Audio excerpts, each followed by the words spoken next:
களிவந்த சிந்தையொடு உன் கடல் கண்டும் கலந்து அருள வெளிவந்திலேனை விடுதி கண்டாய். மெய்ச்சுடருக்கு எல்லாம் ஒளிவந்த பூங்கழல் உத்தரகோசமங்கைக்கு அரசே எளிவந்த எந்தை பிரான் என்னை ஆளுடை என்னப்பனே.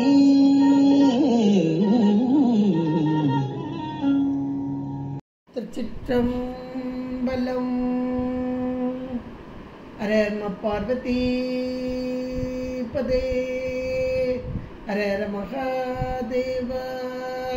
தென்னாடுடைய சிவனே போற்றி, எந்நாட்டவர்க்கும் இறைவா போற்றி. திருச்சிற்றம்பலம்.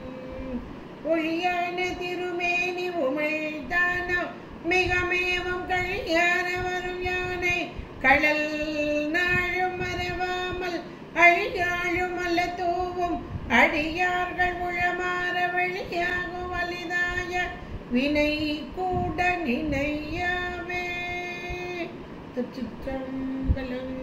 தில்லை குத்தபெருமான் திருவடிகளை சிறமேற்கொண்டு குருமகா சன்னிதானங்கள் பொற்பாதம் பணிந்து அடியவர் மக்கள் பொற்பாதம் பணிந்து இன்றைய திருவாசக சிந்தனையிலே நீத்தல் விண்ணப்பம் என்ற ஒரு அருமையான பகுதியை சிந்திப்பதற்கு என்னுடைய திருவருளும் குருவருளும் நமக்கு கூட்டி வைத்திருக்கிறது. திருவருளுக்கும் குருவருளுக்கும் நன்றி கூறி இன்றைய பாடலாக 15வது பாடல் நம்ம பார்க்கணும். களிவந்த சிந்தையோடு உன் கடல் கண்டும் கலந்து அருள வெளிவந்திலேனை உறுதி கண்டாய். மெய்ச்சுடருக்கு எல்லாம் ஒளிவந்த பூங்கழல் உத்தரகோசமங்கைக்கு அரசே எழிவந்த எந்தை பிரான் என்னை ஆளுடை என் அப்பனே என்பதான ஒரு அருமையான பாடல் 15வது பாடலாக இங்கே அமைந்துள்ளது. இதில் களிவந்த சிந்தை என்ற முதல் வார்த்தையாக அமைத்து கொடுத்திருக்கிறார். களி என்பது பேரின்பம். அந்த பேரின்பத்தை அது எப்படி கொடுத்திருக்கிறாரு? களி வந்த அப்படின்னு கொடுத்திருக்கிறார். அந்த பேரின்பம் நாம் போய் பெற முடியாது. பேரின்பம் என்பது இறைவனால் தரப்படக்கூடிய ஒரு பொருள். உயிர்களாகி நமக்கு இன்றைக்கு உடலோடு கூடி இந்த உடல் கொடுக்கப்பட்டிருக்கிறது. எதற்காக? உயிரின் அறிவில் இருக்கும் அறியாமை நீக்கத்திற்காக. மாயையின் காரியமாக உடல். இந்த உடலோடு கூடி நம்முடைய கண்மத்துக்கு ஈடாக உலக அனுபவத்தை நுகர்ந்து கொண்டு அதில் வரக்கூடிய சிற்றின்பம். அப்ப சிற்றின்பம் ஒன்று, பேரின்பம் ஒன்று. சிற்றின்பம் என்பது கால இட எல்லையை உடையது. காலம், இவ்வளவு காலம், இவ்வளவு எல்லை எல்லாமே அதுக்கு இருக்கு. ஆனால் பேரின்பத்திற்கும் கால இட வரையறை இல்லாத ஒரு பேரானந்தம். அதை தருவது யார் என்றால் இறைவன் எம்பெருமானே. அவனாக தரவில்லை என்றால் நாம பெற முடியாது. இது நமக்கு சாத்திரமும் தோத்திரமும் மிக தெளிவாக நமக்கு சொல்லக்கூடியதாக இருக்கிறது. பெற்ற சிற்றின்பமே பேரின்பமாம் அங்கே முற்ற வரும் பரிசு உந்தி பெற முளையாது மாயை என்று உந்தி பெற. எவ்வளவு அழகா! பெற்ற சிற்றின்பமே பேரின்பமா. அது எப்படி இருக்குங்க? பேரின்பம் பேரின்பம் சொல்றீங்களே, அது எப்படி இருக்கும் அப்படின்னு ஒரு வார்த்தை வந்ததுன்னா அதுக்கு ஒரு டெஃபினிஷன் கொடுக்கணும் இல்லையா? இன்றைக்கு நாம் அனுபவிக்கக்கூடிய அந்த இன்பம், இது உலகத்தில் உள்ள இன்பம், உடலோடு கூடிய இன்பம். அப்ப அந்த இன்பத்தை போன்றதுதான். ஆனால் உலகத்தில் நாம் உடலோடு கூடி அனுபவம் எல்லாம் சில காலம். நீங்க எதை எடுத்துக்கோங்களேன், சாப்பாடு எடுத்துக்கோங்க. நல்ல ஒரு காலத்துல சாப்பிட்டதா ஒரு காலம் நம்மளால சாப்பிட முடியாது. நான் சின்ன பிள்ளையில அப்படி விரும்பி விரும்பி சாப்பிடுவேன். இப்போ என்னவோ பிடிக்கவும் இல்லை, எனக்கு உடலுக்கும் சேரல. உடலுக்கு அது ஒத்து வராததாக இருக்கும், இன்னொன்று அது கிடைக்காததாகவும் இருக்கலாம். இப்படியெல்லாம் பல காரணங்கள். அப்போ ஒரு காலத்தில் நாம் உண்டது ஒரு காலத்தில் உண்ண முடியாமல் இருப்பது. யோசிச்சு பாருங்க. அப்போ அது ஒரு காலம், அப்புறம் ஒரு இடம். இவ்வளவு இடத்துக்குள்ள கிடைக்கக்கூடியது. இங்க இருக்கிற வரைக்கும் எனக்கு சந்தோஷம், அதை தாண்டி போயிட்டா அந்த சந்தோஷம் கிடையாது. அப்ப இது இட எல்லை. அப்ப கால எல்லை, இட எல்லை உடைய சிற்றின்பம். ஆனால் பேரின்பம் என்பது காலம், இடம் இதற்கெல்லாம் அப்பாற்பட்ட இறைவன் எம்பெருமானால் இந்த உயிர்களுக்கு தரக்கூடியது. அந்த உயிர்களுக்கு எப்ப கிடைக்கும் அது ஒரு கேள்வி இருக்கு. நாம போய் அதை அடைய முடியாது. ஒரு நாம அடைய முடியாது. இப்ப இந்த பாட்டிலேயே அழகா நமக்கு உந்தி பரவலையே சொல்றாரு, பெற்ற சிற்றின்பமே வேறின்பமா அங்கே முற்ற வரும் பரிசு உந்தி பெற முளையாது மாயை. முளையாது மாயைன்னு ஒரு வார்த்தையை கொடுத்துட்டாங்க. முளையாது என்றால் அந்த மாயை நீக்கம். மாயை நீங்கும் போதே கண்மத்துக்கு இடம் இல்லை. ஏன்னா கண்மம் இருக்கிறது மாயையில தான். அப்ப இடம் இல்லை. மாயை நீங்கும் போதே கண்மமும் நீங்கு விடும். அப்ப மாயா கண்மம் நீங்கிய போது ஆணவ வலி குன்றும். குன்றுனாதான் இது நடந்தாதான் அது. எல்லா ப்ராசஸும் அட் அ டைம்ல தான். அப்ப மல நீக்கம் பெறும்போதுதான் பெறக்கூடிய ஒரு இன்பம் பேரின்பம். இது அந்த பாட்டிலேயே நமக்கு அழகா சொல்லப்படுது. அப்ப அந்த பேரின்பத்தை தரும், சிற்றின்பத்தை தரும் பொருள்கள் எல்லாம் இந்த உலகத்துல இருக்கு. அனுபவிப்பது உயிர். இந்த கருவிகரணங்களோடு கூடி நம்ம அனுபவிச்சுட்டு இருக்கோம். அப்ப பேரின்பத்தை தருவது எது அப்படின்னு ஒரு கேள்வி வரணும் இல்லையா? அப்ப அந்த பேரின்பத்தை தரும் பொருள் இறைவன் எம்பெருமானே. பேரின்பமான பிரம்ம களத்தியோடு ஓர் இன்பத்து உள்ளான் என்று உந்தி பெற உன்னையே ஆண்டதென்று உந்தி. உன்னையே எந்த ஆன்மா பக்குவம் அடைந்த நிலையில் இருக்கிறதோ அந்த ஆன்மாவை சார்ந்து அந்த ஆன்மாக்களுக்கு பேரின்பத்தை தரும் பொருளாக இறைவன் எம்பெருமான். அந்த பேரின்பத்தை அடைதல் அப்படின்னு சொல்லும் போதே அந்த பேரின்பத்தை அடைதல் இறைவன் எம்பெருமான் கொடுக்க திருவருளின் துணையோடு இந்த ஆன்மா அனுபவிக்கும். திருவருள் துணை இல்லாமலும் அனுபவிக்க முடியாது. இப்ப இந்த உலக இன்பத்தை அனுபவிக்கிறதுக்கு இந்த உடல் மாயா காரியமான உலகத்தை அது தரும் அந்த சிற்றின்பத்தை அனுபவிப்பதற்கு மாயா காரியமான உடல் அது நம்ம வினைக்கு ஈடாகும். ஆனால் இறைவன் தரும் அந்த பேரின்பத்தை அனுபவிக்கும் போது உயிர் ஒரு பக்குவ நிலையில் உள்ள உயிர்களுக்குத்தான் கிடைக்கும். மாயை கண்மமும் ஆணவமல வலியும் அடங்கிய நிலை, அந்த நிலை அதுதான் சுத்த நிலை என்று சொல்லுது. இந்த பாட்டு எல்லாமே உங்களுக்கு நீத்தல் விண்ணப்பம் அப்படின்னு சொல்லும் போதே பிரபஞ்ச வைராக்கியம், அதாவது வேண்டாம், இந்த உலகம் வேண்டாம். உலகம் என்பது மாயா காரியம். அப்போ மாயை நீங்கிய நிலை. மாயை நீங்கும் போதே கண்மத்துக்கு இடம்ல நம்ம அப்பதே சொல்லிட்டோம். அப்ப நல்ல பக்குவம் பெற்ற ஆன்மாக்கள். இன்னும் சொல்ல போனா சீவன் முத்தர் நிலை என்றும் சொல்லலாம். ஏன்னா இவர் அனுபவிச்சதை தான் இங்க அனுபவ பாடம். திருவாசகம் நிறைய பேருக்கு பிடிக்கும். நம்ம 12 திருமுறைகள்ல திருவாசகத்தை எல்லாரும் படிப்பாங்க. எல்லாரும் வேற வேற மதங்கள்ல சேர்ந்தவங்க கூட திருவாசகத்தின் மீது விருப்பம், திருமுறையில விருப்பமா இருக்குன்னு சொல்லுங்க பார்ப்போம். ரொம்ப பேர் சொல்ல மாட்டாங்க. திருவாசகத்துல தான் விருப்பமா இருக்கும். திருவாசகம் படிக்கிறோம், உருகுறோம். அதுக்கு காரணம் என்னன்னா, எந்த ஒன்றையும் அனுபவமாக சொன்னால் அது அப்படியே உயிரில் பதிவாகும். நிறைய பேர் பேச்சாளர்களை கேட்டிருப்பீங்க, மேடை பேச்சில் நிறைய கேட்டிருப்பீங்க. அவங்க அனுபவமாக சொல்லும்போது மனதுக்குள்ள ஆணித்தரமாக பதியும். ஏதோ புத்தகத்தில் படிச்சுட்டு வந்து ஒப்பிக்கும் போது மனசுலே பதியாது. இப்போ இவர் அனுபவித்த அனுபவத்தை உருகி உருகி உருகி பாடினார். அதனால தான் அந்த உருக்கம் நமக்கும் வருகிறது. திருவாசகத்திற்கு உருகாதார் ஒரு வாசகத்திற்கு உருக மாட்டாங்க. இது அனுபவ பொருள். அப்போ அனுபவ பொருள்னா இந்த இன்பம், அந்த இன்பத்தை தான் இங்கே சொல்றார் களி அப்படிங்கிறார். களி என்ற வார்த்தை முதல் ஒரு பாடல்லையும் வருது, 14வது பாடல்லையும் வருது, 13லையும் கூட வருது. அங்கே 13ல் மட்டேன்னு தான் சொல்றாரு.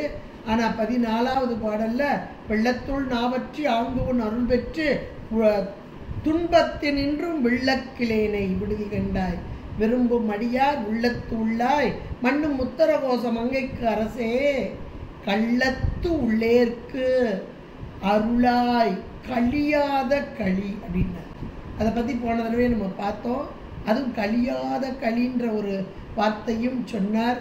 ஏன்னா இந்த பொறி புலன்களோடு கூடி உடம்போடு கூடி அனுபவிக்கும் உலக இன்பம், உலக அனுபவம், அதில் வரக்கூடிய இன்பம் மகிழ்வு அது கிடையாது.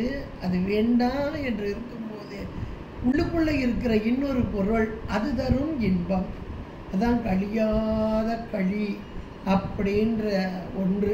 அதை அனுபவித்தவங்க நம்ம அருளாளர்கள்.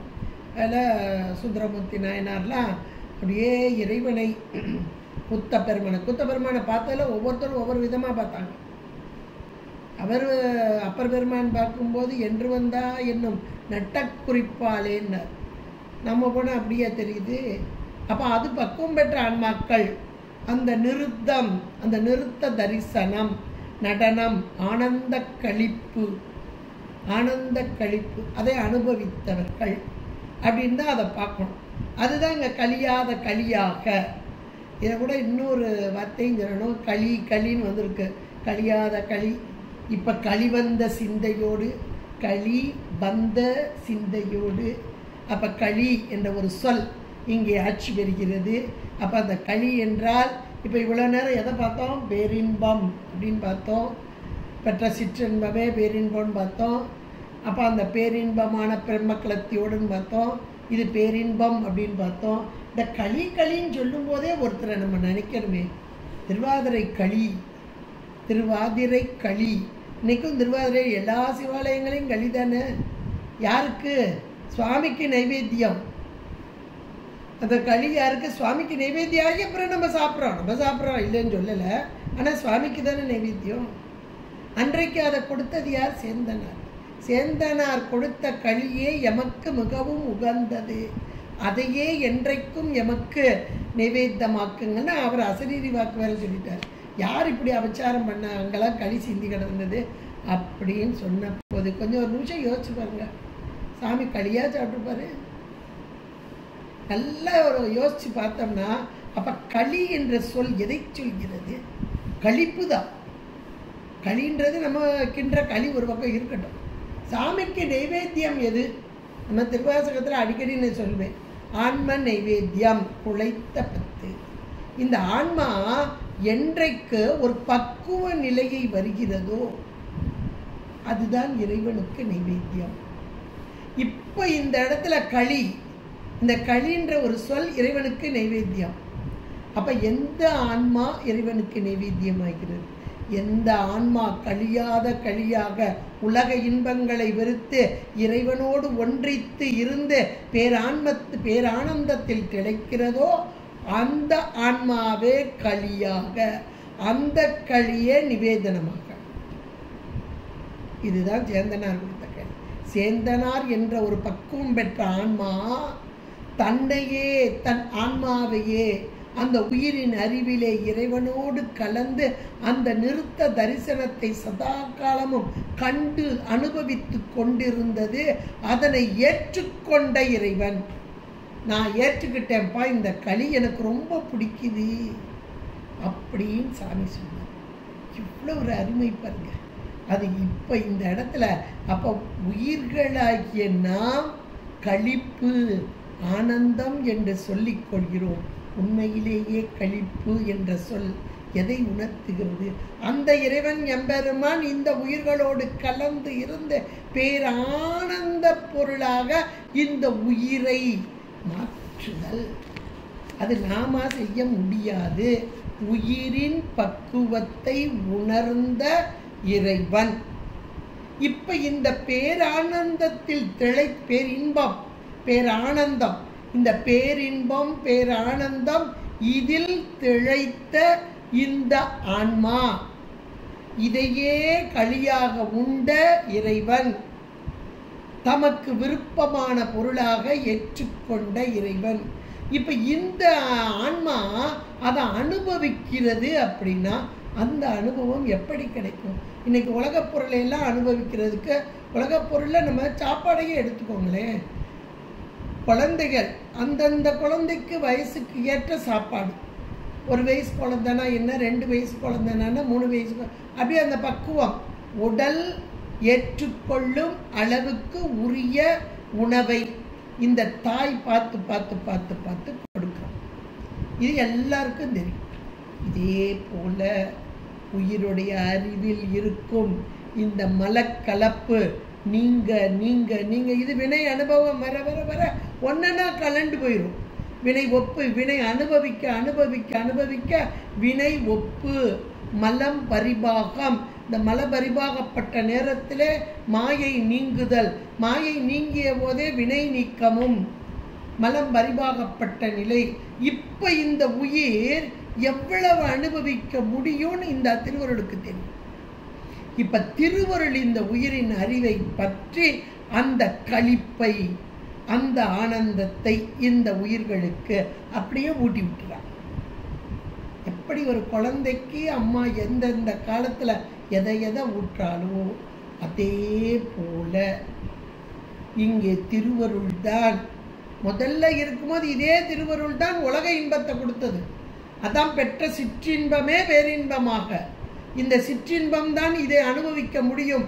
இந்த தூள உடலோடு கூடி இந்த மாயா காரியமாகிய உலகத்தை, இதில் வரும் இன்பத்தை அனுபவிக்க வேண்டும் என்று அப்படி கொண்டு திரோதாயாக தான் ஊற்றார். ஒரு பக்கம் வேண்டேன் வேண்டேன் வேண்டேன்னு சொன்னார் இல்லையா இவரு. அந்த வேண்டேன் வேண்டேன் சொல்ல சொல்ல விளக்க விளக்க விளக்க விளக்க திருவருள் பற்றி கொண்டது. அப்ப அந்த திருவருள் பற்றிய மாத்திரத்தில் இந்த உயிர்களுக்கு எதை கொடுக்கிறது? களிப்பு. அதுதாங்க இந்த வார்த்தை. அப்படியே நினைச்சு பார்க்கவே ஆச்சரியம், அப்படியே சந்தோஷம் மேலீடு. ஆகா, இந்த ஒரு வார்த்தையில எவ்வளவு ஒரு பொருளை கொண்டு வந்து உள்ள வச்சிருக்கிறாரு மணிவாசக பெருந்தகையார் அப்படின்னு ஒரு பெரிய ஆச்சரியம் வரும். ஏன்னா இது பக்குவம் பெற்ற ஆன்மாக்களுக்கு நாம நினைச்சு கூட பார்க்க முடியாது, நாமாவும் அடைய முடியாது. தானாக தர வேண்டும். தானாக தரும் பொருளை நாம அடைதல் என்பது கிடையாது. தன்னை அறிவித்து தான் தானாக செய்தல் செய்தானை, தன்னை அறிவித்து தான் தானாக செய்தானை. இது சிவஞான போதத்தில் அருமையாக சொல்லப்பட்டிருக்கு. அப்புறம் திருவருட்பயன்லையும் சொல்லிட்டார், தன் நிலைமை மண் உயிர்கள் சார தரும் தரும். அதுவா தரல நம்ப முடியாது. சக்தி பின்னமில்லாம் எங்கள் பிறான்னு சொல்லிட்டார். சிவம் ஆக்கி என்னை ஆண்ட, ஆக்கி நாம ஆக முடியாது, ஆக்கி என்னை ஆண்ட. எவ்வளவு அருமையா சொல்லப்பட்டிருக்கு பாருங்க. அப்போ இதை இந்த களி என்ற அந்த பேரின்பத்தை, இது பேரின்பம், இந்த பேரின்பத்தை தருவது யார் என்ற மாத்திரத்தை பக்குவம்பட்ட ஆன்மாக்களுக்கு இறைவனே எம்பெருமானே அவனுடைய திரு அருள் வந்து அதை அனுபவிக்க செய்ய, அந்த அனுபவத்திலே அந்த திருவருளோடு கூடிதான் அனுபவிக்க முடியும். ஏன்னா நம்ம அறிவுக்கு பாசஞானத்தினாலும் பசஞானத்தினாலும் பார்ப்பறியனா அவனை அனுபவிக்க முடியாது. முதல் இந்த பாச கருவிகளாலே அனுபவிக்க முடியாது, பசி ஞானத்தினால அனுபவிக்க முடியாது. அப்ப அனுபவம் என்று வரும்போது பதிஞானமே. இது திருவடி சிவஞானம், திருவடி ஞானம் சிவஞானம், இது எல்லாம் பதிஞானம். இது எல்லாமே ஒரே டேர்ம், ஒரே பொருள், ஒரே நேர்கோட்டில் இருக்கக்கூடிய பொருள், அவ்வளோதான். அப்ப அந்த ஞானத்தை அதான் அவன் அருளே கண்ணாக கொண்டு காணில். காணுதல் என்பது இந்த அனுபவம் தான். காணுதல் என்பது இந்த அனுபவம் தான். காணி நல்லால் இவன் இப்படியன் இவன் என்று எழுதி காட்ட ஒண்ணாது. எவ்வளவு அழகா சொல்றாங்க. அப்படி அனுபவிக்கும் அந்த ஆன்மாவில் ஒன்றுதான் மணிவாசகர் என்ற ஒரு ஆன்மா. இதை சேந்தனார் அன்னைக்கு சொல்லிட்டாரு. அந்த சேந்தனார் கொடுத்த களியை ஏன் விரும்பி உண்டோன்ட்டார். அந்த சேந்தனார் கொடுத்த களி என்பது அந்த ஆன்மா, அந்த சேந்தனாருடைய ஆன்மா, பக்குவம் பெற்ற ஆன்மா. இங்க மணிவாசக பெருந்தகையார், அந்த மணிவாசக நிறைய பேர் இருக்காங்க. திருவருட்பேர்ல அழகா சொல்லுவாரு இந்த அணைந்தோர் தன்மையில, ஓங்கு உணர்வின் உள் அடங்கி, ஓங்கு உணர்வின் உள் அடங்கி உள்ளத்துள் இன்பு ஒடுங்க தூங்குவது. உள்ளத்துக்குள்ள அப்படியே பேர் ஆனந்தத்துல அப்படியே தழைச்சு போயிருப்பாங்க. ஆனா தூங்கி நம்ம உலகியல்ல தூங்குனா அனுபவம் உண்டா? கிடையாது. இவர்கள் தூங்குவர்னு சொல்லிட்டார். அதுக்கு அவர் தாய்மான தூங்காமல் தூங்கும் நாள் என்ன ஆளவும்பார். தூக்கம் என்பது உலகியல் தூக்கம் அல்ல, திருவருளோடு ஒன்றித்து நிற்கும் அந்த தன்மை. அப்பத்தான் அனுபவம் கிடைக்கும். இல்லைன்னா அனுபவம். இந்த கழிவந்த சிந்தை, சிந்தை என்பது உயிரின் அறிவு. சித்தத்தை சிவமாக்கி செய்தனவே தவமாக்கும். இந்த சிந்தை அப்ப களி வந்த எங்கிருந்து வருது? இதுகாரும் உயிருக்கு உயிராக மறைந்து நின்ற அந்த சிவம் இப்பொழுது திருவருள் கூட்ட, திருவருள் தான் கூட்டி வைக்கும். அப்ப கூட்டி இந்த திருவருள் இந்த சிவத்தை அனுபவிக்கும் வண்ணமாக உயிர்களுக்கு செய்து அப்படி வந்த களி, அந்த களி வந்த அந்த சிந்தை, அந்த உயிர், அந்த ஆன்மா. இவ்வளவு அருமையான ஒரு வார்த்தையாக கொண்டு வந்து கொடுத்திருக்கிறார் மணிவாசக பெருந்தகையார். கழிவந்த சிந்தையோடு, வந்தன்ற வார்த்தை இது நாம பெற முடியாது, அதான் வரணுன்றது. சிந்தையோடு, ஒடு உருவு இங்கே சேர்ந்திருக்கு. அப்ப சிந்தையோடு என்ற மாத்திரத்திலே இந்த உயிரின் அறிவு நிறைந்து இருக்கிறது. எதனால் நிறைந்திருக்க? திருவருள் மயமாக. அந்த திருவருள் எதை செய்து கொண்டிருக்கிறது? உயிர்களுக்கு பேரின்பம், களிப்பு, அதை கொடுத்து கொண்டிருக்கிறது. சிந்தையோடு, அந்த களிப்போடு உன்கழல் கண்டும். அடுத்து ஒரு ஊம்பகுதியோட கொண்டு சொல்ற, உன் கடல் கண்டும் அப்படிங்கிறார். ஏன்னா இந்த கடல் என்பதுதான் நாம சிவஞானம் பார்த்தோம். சிவஞானம் இல்லாம இந்த இன்பம் கிடையாது. அப்ப உன் கடல் கண்டும் களிவந்த சிந்தையோடு தான் சொல்லணும். அப்ப அந்த சிவஞானம் திருவருள் கூடி நிற்காத நிலையில் இங்கே எனக்கு அனுபவம், இன்ப அனுபவம் கிடையாது, களிப்பு கிடையாது. அப்ப இந்த இடத்துல உன்கழல் கண்டும் என்ற மாத்திரத்திலே திருவடி சார்பு பெற்றும், திருவடி சார்பு, அந்த திருவடி சார்பு என்பதுதான் திருவருளோடு ஒன்றித்து இருத்தல். அந்த திருவருளோடு ஒன்றித்து இருக்கும்போது இந்த ஆன்மா பெரும் பேரு, பேரானந்தம். அதைத்தான் கோத்தும்பிலே அழகா சொல்வார். திண்ணை தன்னை உள்ளதோர் பூவினில் தேன் உண்ணதே நினை தோறும் காந்தோரோ பேசுந்தோறும் எப்போதோ அனைத்தெலும் உள்நக ஆனந்தத்தேன் சோரியோ குனிப்புடையானோக்கே சென்றுதாய் போதும். அனைத்து எலும்பு உள்நெக ஆனந்தத்தேன். அந்த தேன் எப்படிப்பட்டது? ஆனந்தம், பேரானந்தம். அதுதான் பேர் இன்பமாக. இந்த பேரின்பம் என்று சொல்லக்கூடியதே அதைத்தான் இங்கே நிறைய பாடல்களை சொல்றார். அந்த சிவ அனுபவம், அந்த சிவ அனுபவத்தை அனுபவித்தவர். இந்த ஆனந்த மாலையிலாம் ரொம்ப அழகா சொல்றார். மின்னேர் அணைய பூங்கடல்கள், மின் நேர் அணைய பூங்கடல்கள் அடைந்தார். அடைந்தவர்கள் யாருன்னா கடந்தார், கடந்தவர்கள். வியன் உலகத்தை கடந்தவர்கள். அப்ப உலகத்தை கடந்தவங்க அப்படின்னா அந்த பேரின்பத்தில் திளைத்தவர்கள் அப்படின்றத அழகா அந்த பாட்டில் சொல்றார். அந்த ஆனந்த மாலை என்ற அந்த பாட்டில் ரொம்ப அழகா அந்த இறைவனுடைய திருவருளோடு கூடி அந்த பேரின்பத்தை அடைந்து, ஆனால் அதை விட்டு நான் நழுவிடக்கூடாது, நான் நழுவாமல் உன்னுடைய திருவருளையே கூடி இருக்கணும் அப்படின்றதையும் ரொம்ப அழகா சொல்வார். தாயாய் முளையை தருவானே தாராது ஒளிந்தால் சவலையாய் நான் ஏன் கழிந்து போவேனோ, இப்போ விட்டுறக்கூடாது அப்படின்றத ரொம்ப அழகா நமக்கு இங்கே சொல்லப்படக்கூடியதாக அமைந்துள்ளது. நான் ஏன் கழிந்து போவேனோ நம்பி இனித்தான் நல்குதியே தாயே என்று உன் தாள் அடைந்தேன். தயா தாள் அடைந்தேன் என்ற மாத்திரத்திலே திருவடி சார்பு, திருவருளோடு கூடி நின்ற அந்த நிலை, திருவருளோடு கூடி நின்ற அந்த நிலை. தயா கருணையே வடிவான இறைவா எம்பெருமானே என்பால் இல்லையே, கூடிதான் இருக்கிறார், ஆனாலும் விட்டு போயிடக்கூடாது. நான் ஏன் அடிமை, நான் உனக்கு அடிமை, உடனாக ஆண்டாய், எனக்கு உடனாகவே வந்தே ஆள்ற, நான் தான் வேண்டாவோ. அருமையான ஒரு வார்த்தை, அடிக்கடி அந்த அம்மாவும் சொல்லுவாங்க, நான் தான் உனக்கு வேண்டாவோ. அனுபவிக்கிறார், தான் அனுபவித்த அந்த அனுபவத்தை, அந்த அனுபவம் நம் போன்றவர்களுக்கும் கிடைக்க வேண்டும் என்ற கருணை.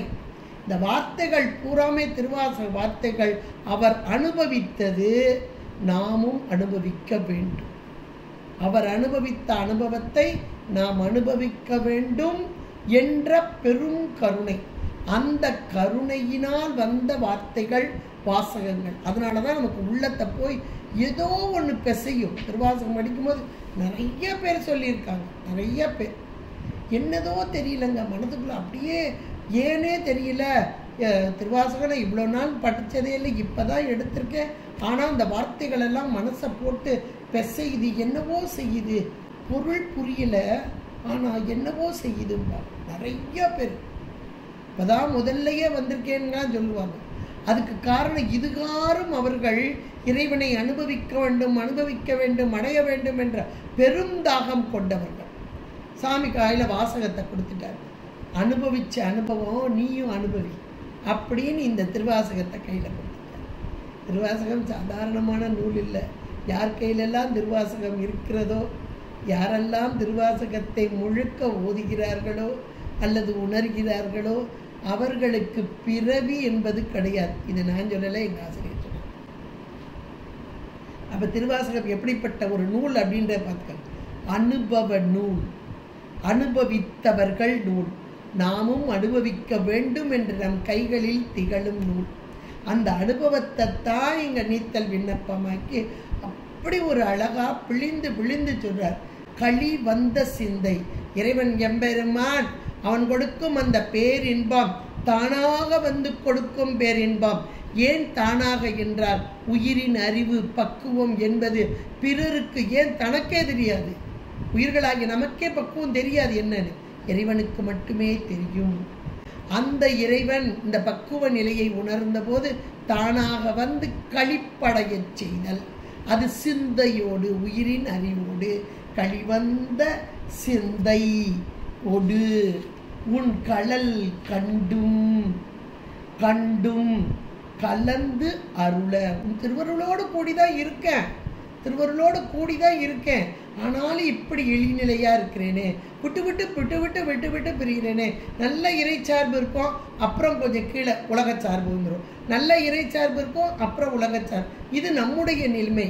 நம்முடைய நிலைமையை தன்னிலையாக்கி அவர் நமக்காக போதிப்பது இந்த பதிகங்கள்லாம். அவருடைய நிலை இல்லை, அவர் அனுபவிச்சுட்டு இருக்கார், ஆனால் இறங்கி வந்து நமக்காக சொல்றார்.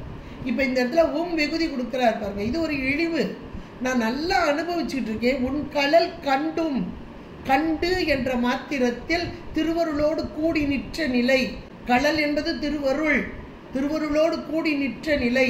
அதை கண்டு என்ற நம்ம கண்டுனா கண்ணால பார்க்கறத தான் கண்டுன்னு சொல்லுவோம். ஆனா இங்கே இந்த புறக்கண்ணுக்கெல்லாம் வேலை இல்லை. திருவருளே கண்ணாக, அதுவே கண்ணாக இருந்து நமக்கு காண்பித்தல், அனுபவத்தை தருதல். அப்படி இருந்தும் கூட இங்க மீண்டு வர்றது எங்கிட்டு வர்றது அப்படின்னா, கண்டும் கலந்து அருள திருவருள் சார்பு கலந்த போது என்ன கிடைக்குது? அந்த அருள் சார்பு கலந்த போது வியாபக அறிவு. அந்த வியாபக அறிவிலே அந்த பேரின்பத்தில் திளைத்தல். இவ்வளவு நான் அனுபவிச்ச போதும் வெளி வந்திலேனே. வெளியே வர்றதுன்றது எதை சொல்கிறது அப்படின்னா, இப்போ உலக சார்ந்த பாசமயக்கம் அல்ல பசு மயக்கம், ரெண்டுமே மயக்கம் தான். மயக்கம் பாசமும் மயக்கம், பசுவும் மயக்கம். நானா பெரியவை அப்படின்ற பசு மயக்கம். பாச மயக்கம் கூட பரவாயில்ல, பசு மயக்கம் ரொம்ப நம்மளை ரொம்ப கீழாக தள்ளி விட்டுட்டு போயிடும். அப்போ ரெண்டு மயக்கமுமே அதான் வெளி வந்திலேனே. வெளிவந்திலேன் என்றால் திருவருளை விட்டு வெளிவருதல். வரக்கூடாது, வந்துட்டா அவ்வளோதான். அதைத்தான் இங்கே சொல்கிறார். அவர் வரல, நம் பொருட்டாக சொல்கிறார். வெளி வந்திலேனே அப்படின்னு நல்ல ஒரு அருமையான வார்த்தை. இப்போ இதை சொல்லும் போதே நமக்கு என்ன புரியணும் அப்படின்னா, இப்போ ஒரு வீட்டில் குழந்தை இருக்கு, தகப்பனா நல்லா கண்டிப்பாக நல்லா வளர்த்து வர்றார். அப்படி வளர்த்து வரும்போதும் இந்த பையன் ஒரு கட்டத்தில் வளர்ந்து நல்லா பருவமாக வளர்கிற நேரத்தில் சில தீயவர்கள், ஒரு கெட்டவர்கள் அவர்களோடு சேர்க்க நம்ம சொல்லுவோம் இல்லையா, ஐயோ இது போய் இங்கே போய் சேருமா, இந்த பிள்ளைகளோட சேருமா, நல்லா வளர்ந்த பிள்ளை, அப்பா எப்படி பார்த்து பார்த்து வளர்த்தார், இன்னைக்கு பாரு இப்படி சேர்க்க சரியில்லாமல். நம்ம எத்தனை தடவை சொல்லியிருக்கோம், பிள்ளைகளை வளர்க்கும் போதே நம்ம பார்த்து பார்த்து வளர்ப்போம். ஆனால் அது சில நேரங்கள் அப்படி தவறு, சில நேரங்கள்ல அது வினைக்கு ஏற்றார் போல, வினை தான் வினைக்கு ஏற்றார் போல போகும்போது அப்படி உடனே என்ன செய்வார் தகப்பனார், கண்டுபிடிச்சிட்டாரு அப்படின்னா அந்த பையனை தன்னுடைய பிள்ளைய கண்டிப்பார், தண்டிப்பார். கண்டித்தலும் தண்டித்தலும் ரெண்டுமே நடக்கும். இந்த ரெண்டும் எதனால வருது? இந்த உடலுக்கு தந்தை இவர், உடலுக்கு தந்தை. அப்ப அந்த உடலை கண்டித்தல் தண்டித்தல், அதன் மூலமாக இந்த குழந்தையை நல்வழிப்படுத்துதல். தண்டித்தலும் கண்டித்தலும் அவர் பொருட்டு இல்லை, இந்த குழந்தையின் பொருட்டு. இது வாழ்க்கை நன்றாக இருக்க வேண்டும் என்பதற்காக. ஆனால் அந்த நேரம் அந்த பிள்ளைக்கு புரியுமா, இதெல்லாம் ஒரு அப்பாவா இப்படி போட்டு அடிக்கிறார், இப்படி திட்டுறார், எப்பப்பா திட்டிக்கிட்டே இருக்கிறார். இந்த திட்டுற அப்பாக்களை பிடிக்கவே பிடிக்காது நமக்கு. அம்மாவும் திட்டிக்கிட்டே இருந்தால் பிடிக்கவே பிடிக்காது. எப்பப்பா திட்டிக்கிட்டே, எதுக்கு திட்டுறாங்க, ஏன் திட்டுறாங்கன்றது புரியாது நமக்கு, புரியாது. புரியாத வயது, அந்த சூழல். இன்னும் சொல்ல, இது அப்படியே நம்ம உயிருக்கு கொண்டு வந்தால் நம்முடைய வினை, முன் செய்த வினையினால் தவறுதல் இந்த பக்கமாக போகும்போது நம்மை கண்டித்தும் தண்டித்தும் வளர்க்கும் பொறுப்பு யாருக்கு?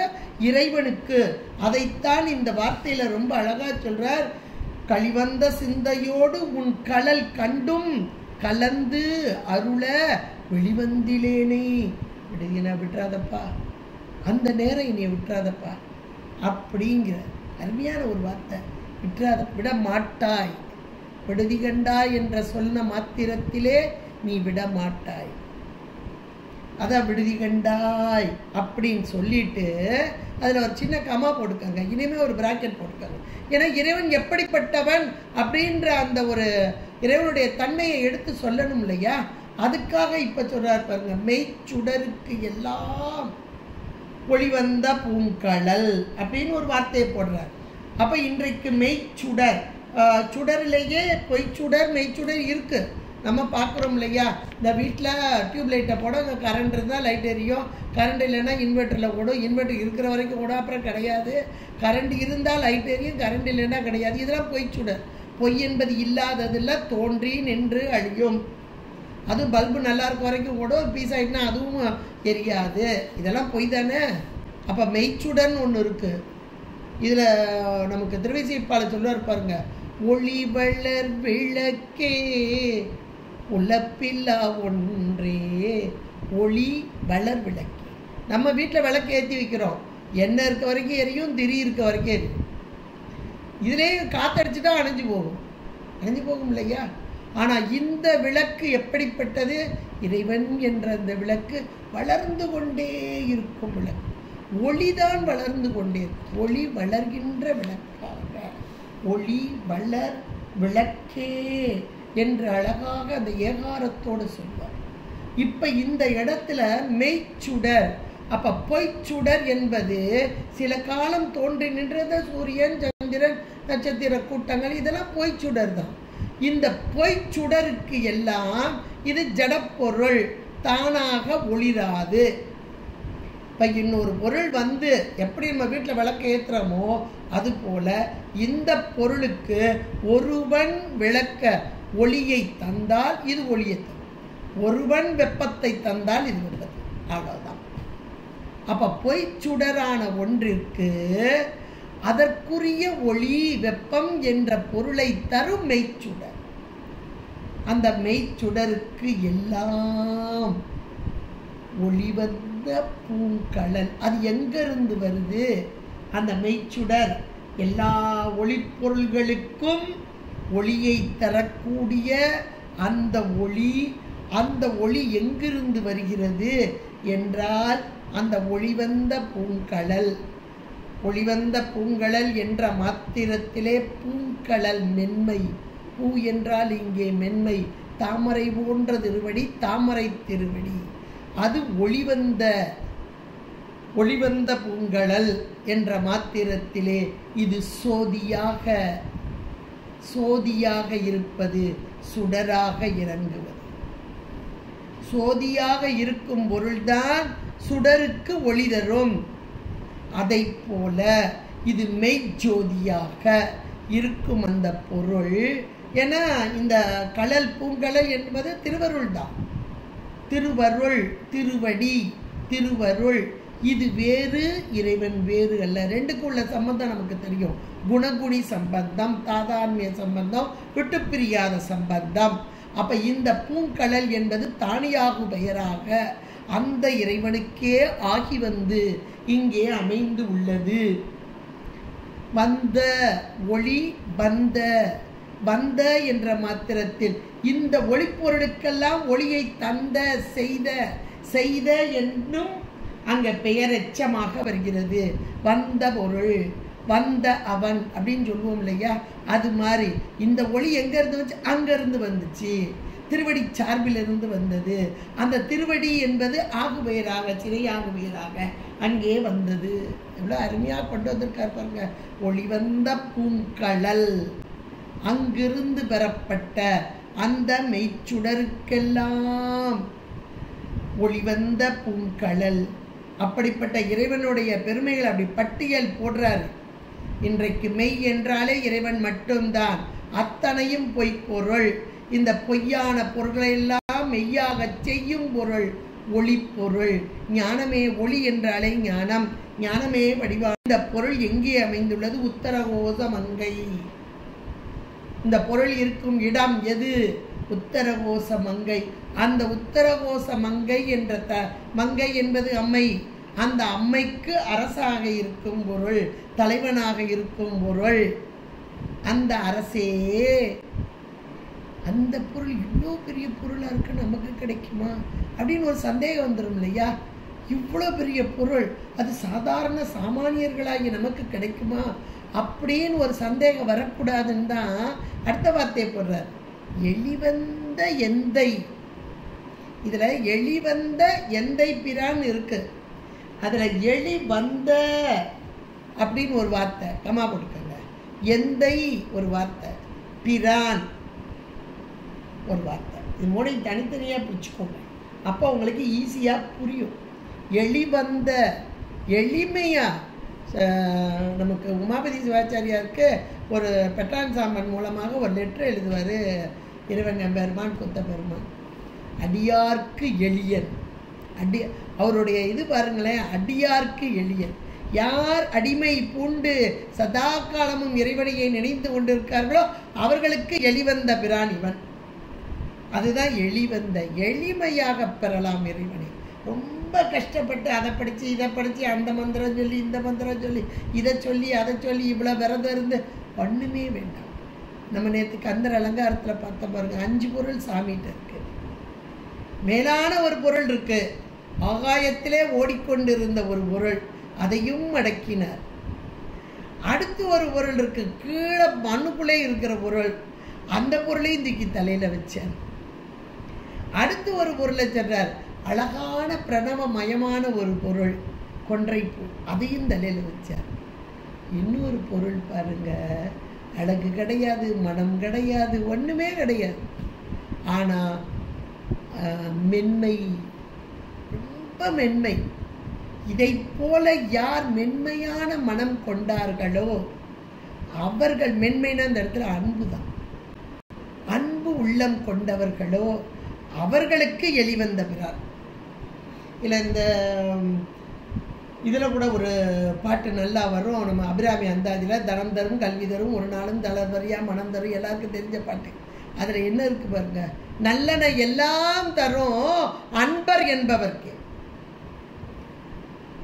வணங்குபவருக்குலாம் சொல்ல, அன்பர், அன்பு செய்பவர்களுக்கு. அந்த அன்பு தாங்க மிக மேலான ஒன்று. இறைவன் மீது கொண்டுள்ள அன்பு அவனை அப்படியே கொண்டு வந்து நம்மகிட்ட உட்கார வச்சு, நம்ம உள்ளத்தில் கொண்டு வந்து உட்கார வச்சு. இறைவன் மீது அன்பு கொண்டா போதும், பக்தி வேண்டாம், பக்தியே வேண்டாம், அன்பு போதும். அன்பு செய்தாலே இறங்கி ஓடி வரும் இறைவன். பக்தியின் முருகிய நிலைதான் அன்பு.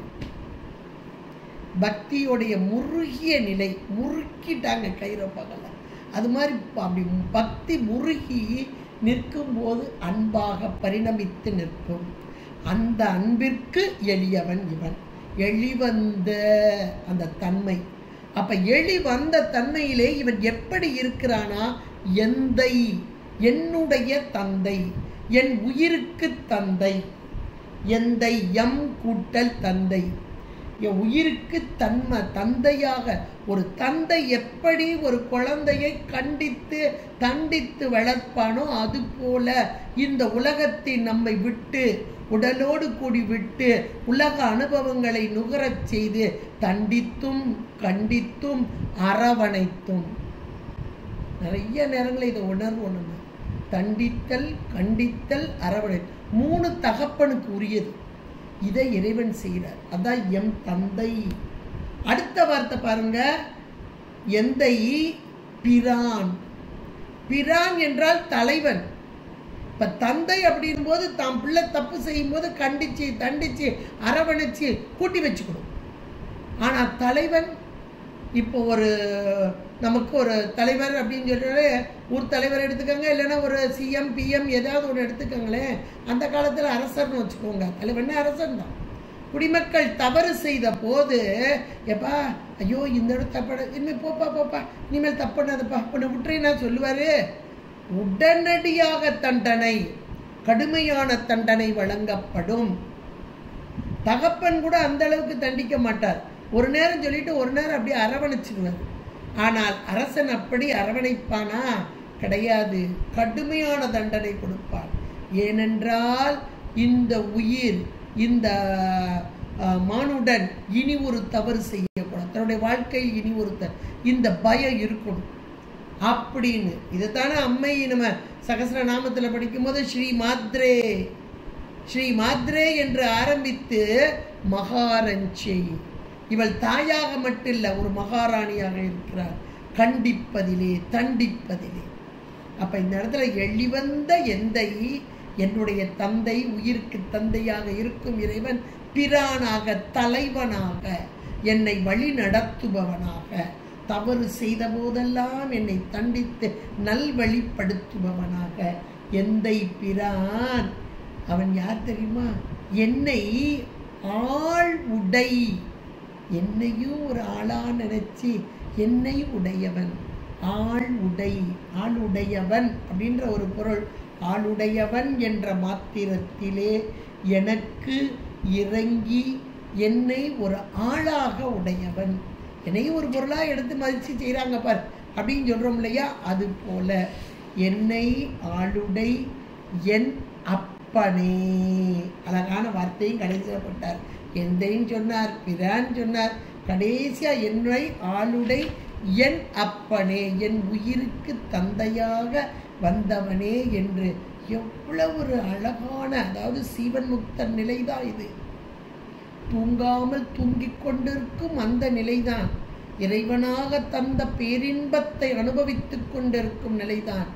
ஆனாலும் வெம்புதின்ற புழு போல திருமல வாசனையின் காரணமாக திரும்பிவிடக்கூடாது என்பதற்காக அவர் வரல, நமக்காக சொன்ன பக்குவ நிலையை மேல் நோக்கி செல்ல செல்ல செல்ல ஆன்மாக்கள் மிகுந்த கவனத்தோடு இருக்கணும். இறைவனை தவிர வேறு பொருளை நாடாது அதுவும் ஒரு வழியில் நின்றால் இந்த சொன்ன அத்தனையும் நமக்கு கிடைக்கும். எது கிடைக்கும்? மற்றதெல்லாம் விட்டுருங்க. எந்தை பிரான் என் அவருடைய அப்பன் அதெல்லாம் விட்டுருங்க. கழிவந்த சிந்தை கிடைக்கும். அதுதான் ஹைலைட்டான வார்த்தை. கழிவந்த சிந்தை. அந்த களிப்பு பேரானந்தம், ஆனந்தம், அதுலேயும் பேரானந்தம், ஆண் கூட்டல் அந்தம், பசுத்தன்மை நீங்குதல், சுதந்திரத்தன்மை அடைதல், கட்டுக்களிலிருந்து நீங்குதல் ஆனந்தம். இது கட்டுக்கள்ல இருந்து நீங்கிறது மட்டுமல்ல, அனுபவித்தல்.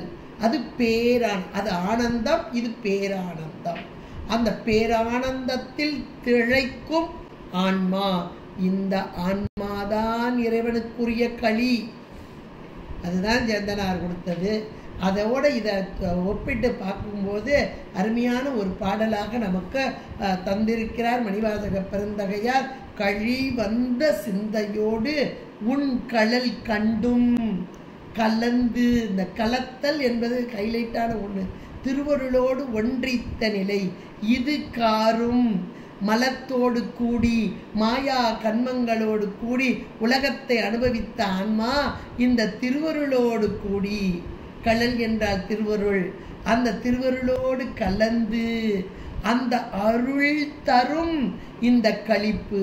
அருள் தானே இந்த களிப்பை நம்ம கொண்டு வந்து கொடுக்குது. திருவருள் சார்பு இல்லையே இறைவன் தரக்கூடிய அந்த பேரானந்தத்தை பேரின்பத்தை அடைய முடியாது, அனுபவிக்க முடியாது. அதான் கலந்து அருள வெளிவந்திலேனே. ஒருவேளை வெளியே வந்துட்டேன்னா விடுதி கண்டாய் விட்டுறாதப்பா. ஏன்னா நீ எப்படிப்பட்டவன் தெரியுமா? மெய்ச்சுடருக்கெல்லாம் ஒளிவந்த பூங்கழல். இன்றைக்கு சுடர்கள் இருக்கிறது, சூரிய சந்திர அக்னி எல்லாம் இருக்கிறது. எல்லாவற்றிற்கும் ஒளியையும் வெப்பத்தையும் கொடுக்கக்கூடிய மெய்ச்சுடர். அந்த மெய்ச்சுடருக்கெல்லாம் ஒளிவந்த பூங்கழல். பூங்கழலாக இருக்கக்கூடிய உத்தரகோசமங்கை என்ற அந்த அம்மைக்கு அரசாக இருக்கக்கூடியவனே, அரசே நீ இன்னும் எப்படிப்பட்டவன்? எழிவந்தவன், எளிமையாக வந்து உயிர்களுக்கு அருள் பாலிப்பவன். எளிவந்த தன்மையிலே எந்தையாக, என் தந்தையாக, பிரானாக, என் தலைவனாக, என்னை ஆள் உடை அப்பனாக, என் அப்பனாக இருக்கும் இறைவா எம்பெருமானே, என்னை ஆட்கொள்ள வேண்டும், விட்டுறக்கூடாது. அந்த ஆனந்த மாலையில் சொல்வார்ல, நான் தான் உனக்கு வேண்டாவோ. எவ்வளோ ஒரு பாவமான ஒரு சொல் போல, ஒரு சின்ன பிள்ளை பரிதாபமா நான் தான் உனக்கு வேண்டாவோ என்று சொல்வது போல, தாயாய் முளையை தருவானே தாராது ஒளிந்தால் சவலையா, சவலை பிள்ளைன்னு சொல்லுவாங்க இல்லையா, அது போல நான் போயிடக்கூடாதுப்பா என்பது போல நம் பொருட்டாக, அவருக்கு இல்லை நம் பொருட்டாக இறங்கி வந்த தன்மையை இந்த பாடலிலே 15 நீத்தல் விண்ணப்பம் 15வது பாடலிலே மிக அழகாக நமக்கு தந்திருக்கிறார் மணிவாசக பெருந்தகையார். மீண்டும் மீண்டும் நினைந்து நினைந்து நினைந்து உருக வேண்டிய ஒரு பாடல், உணர வேண்டிய ஒரு பாடல். இறைவன் களி என்ற சொல்லுக்கு மிக அருமையான ஒரு பாடலா. ஏன்னா முதல் பாட்டில் கழியாத களின்னு ஒரு வார்த்தைப்பட்டார், கையிலிட்டார். இந்த இடத்துல களிவந்த சிந்தையோடு அப்படின்னு ஒரு வார்த்தைப்பட்டார். அப்போ களிப்பு என்றால் என்ன, களி நடனம் என்றால் என்ன, இறைவன் ஏற்றுக்கொள்ளும் களி என்பது என்ன, இதையெல்லாம் அப்படியே பட்டியல் போட்டு சொல்லியிருக்காரு. இதை மீண்டும் மீண்டும் மீண்டும் உயிர் அறிவிலே பதிய வைத்து இந்த களி, இதுதான் திருவாதிர களி, இதுதான் இறைவனுக்கு நைவேத்தியமாகக்கூடிய களி. அந்த களியை இங்கே கிண்டணும். எங்கே கிண்டணும்? நம்ம உயிர் அறிவில் கிண்டணும். கிண்ட ஆரம்பிச்சிருங்க. இப்போமே ஆரம்பிச்சிங்கன்னா இந்த பிறவி முடிகிறதுக்குள்ளே நைவேத்தியம் நல்லா வந்துடும். ஏன்னா களியை ரொம்ப நேரம் அடுப்பில் போட்டு கிண்டுனாத்தான் அது நல்லா பக்குவமாக ருசியாக இருக்கும். அது எல்லாம் நமக்கு தெரியும், பெண்களாகி நமக்கு நல்லா தெரியும். கூட கொஞ்சம் நேரம் அடுப்பில் வச்சு எந்த பொருளை கிண்டுனாலும் அது நல்ல டேஸ்ட் அதிகமாக இருக்கும். அது மாதிரி இப்போ கிடைக்கிற காலம், இப்போ தான் ஆரம்பிச்சிருக்கோம்னாலும் பரவாயில்ல, இருக்கிற காலம்லாம் கிண்டி கிண்டி கிண்டி கிண்டி ஒரு காலத்தில் சாமிக்கு சூப்பர் நெய்வேத்தியம், ரொம்ப சூப்பராக இருக்குப்பா, சாமி உடனே எடுத்து அப்படி ஏற்றுக்கொள்வது போல உயிர் பக்குவம் அடைய வேண்டும் என்பதை இந்த 15வது பாடல் நமக்கு மிக அழகாக உணர்த்தக்கூடியதாக இருக்கிறது என்று கூறிக்கொண்டு திருவருளும் குருவருளும் கூட்டி வைக்க அருமையான இந்த நீத்தல் விண்ணப்பத்தை இதுகாரும் சிந்திப்பதற்கு இறைவன் திருவருள் கூட்டி வைத்திருக்கிறார் என்று கூறிக்கொண்டு விடைபெறுகிறேன். நன்றி, வணக்கம். திருச்சிற்றம்பலம். ஹர ஹர பார்வதி பதே, ஹர ஹர மகாதேவா. தென்னாடுடைய சிவனே போற்றி, எந்நாட்டவர்க்கும் சிற்றம்பலம். ஹர ஹர பார்வதி பதே, ஹர ஹர மகாதேவா. தென்னாடுடைய சிவனே போற்றி, எந்நாட்டவர்க்கும் இறைவா போற்றி.